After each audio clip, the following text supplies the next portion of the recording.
Ah, A-Qiao. This protagonist of Meng Sishi's Chancho, or Thousand Autumns in English, is the embodiment of several Danmei tropes. He is often described in the novels as wearing fluttering white robes.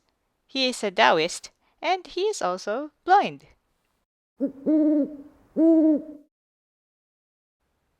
Shenchao is often described in Thousand Autumns as a beauty, and as having an even temper, and also being very sickly and weak.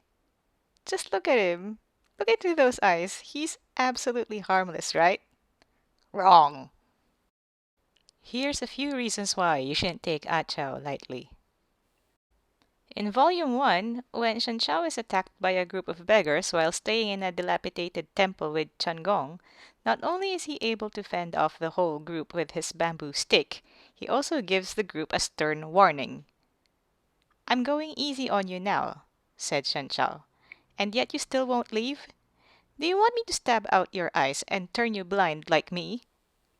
Also in Volume 1, when Mu Tipo and his entourage intend to take Shan Chao away to become Mu Tipo's male servant, Shan Chao outmaneuvers him and holds him hostage and demands a carriage and travels for 2 days, still holding Mu Tipo as hostage. And then Shan Chao knocked the prince out, castrated him to prevent him from harming others in the future, and then tossed him into a random room at the inn.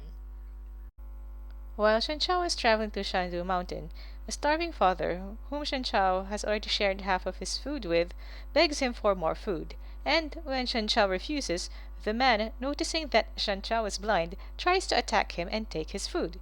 So how does Shen Chao react? Before he could even touch his sleeve, he'd already been sent flying in the opposite direction. He landed heavily on the ground with a wretched scream. I don't blame Shanshao at all for doing this, to be honest. That guy was an ungrateful jerk. Still on Volume 1, that's right, we're not yet done. While Yan Wushi is fighting Yuan Cho, the face stealer Huo Shijing tries to flee the scene, and the following happens. He'd only used his stringong for a few steps, when a wind whistled behind him. Unthinkingly, he looked down. A blood-spattered branch had skewered him from behind, and pierced straight through his heart. Huo Shijing, who'd committed countless evils, who'd been taken for a devil, met his end there, in that very place. Although Shen Chao had killed a man, his face showed not a hint of pleasure. And now we go to Volume 2. Shen Chao travels to Yachang country and is discovered by Chen Gong, who by this time has become a duke. As an insult, Chen Gong's men bring Shen Chao dozens of donkey meat sandwiches, which they immediately drop onto the ground.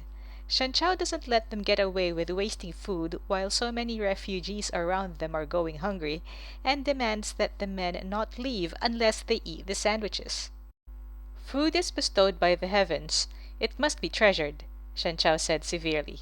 There are many people starving outside the city, so I must trouble you to eat these sandwiches before you leave. You'll regret this, Shen Chao, said the servant. If you dare humiliate me, one day my master will pay you back 1,000-fold. He screamed wretchedly, and in an instant his facade of bravado transformed into an expression of anguish. Shen Chao was only holding his wrist, but no one knew what technique he'd used. Though the servant's wrist showed no sign of fracture or injury, his face was contorted in unbearable agony. A chill ran down every onlooker's spine. Also in Volume 2, we see how Shen Chao is willing to harm himself in order to stop Sang Jingxing.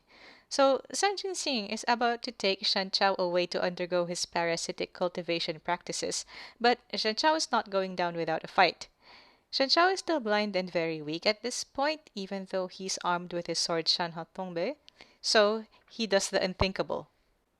Sang Jingxing felt a chill flutter down his back, as if a basin of ice water had been poured over his heart. He sent a palm strike at Shen Chao, while his other hand grabbed at the wrist of Shen Chao's sword hand. But it was to no avail. Sang Jingxing felt an agony beyond compare, like his hand being minced. His face twisted, finally revealing a hint of terror and disbelief. He stared at Shan Chao with the expression of one looking at a madman. You destroyed your own foundations? So we know that Shen Chao's foundation is his Taoist core. So destroying his Taoist core says that he meant to die with Sang Jingxing. Now, don't interpret these examples as me saying that Shen Chao is secretly bloodthirsty. He actually tries to avoid physical confrontation if he can help it, but I see him as a wild card. I never know what he's capable of doing. The first volume does mention a Taoist belief that one should eliminate evil to promote good. And even Bianyan Mei tells Shen Chao after Shen Chao kills Wu Xijing, actually, Confucians have this saying too. If you repay evil with virtue, how can you repay virtue?